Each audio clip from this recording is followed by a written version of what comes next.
Tension नहीं लेता ये बंदा, किती पण उंचावर बांधा, हे ना करायचा नाही औंधा आला। या वर्षीचा दहीहंडी उत्सव इतिहासात कायमचा कोरला जाणार आहे, कारण ज्या विक्रमाला अनेक वर्ष कुणीही हात लावू शकलं नाही तो विक्रम अखेर मोडला गेलाय।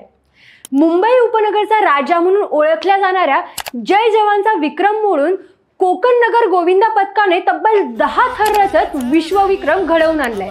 गेल्या कित्येक वर्षांपासून हा मुकुट जोगेश्वरीच्या जय जवान गोविंदा पथकाकडे होता। 2012 मध्ये ठाण्यात 9 थर रचून त्यांनी इतिहास घडवला। पुढच्या वर्षी जय जवान गोविंदा पथक 11 थर रचून पुन्हा एकदा आपलं सिंहासन परत मिळवेल का, ही कोकण नगरचं नाव आता कायमस्वरूपी इतिहासात कोरलं जाणार। तुमचं मत कमेंटमध्ये नक्की सांगा। त्याचं काय महाराष्ट्रातर्फे आपल्या सर्वांना गोकुळाष्टमी आणि दहीहंडीच्या मनापासून शुभेच्छा।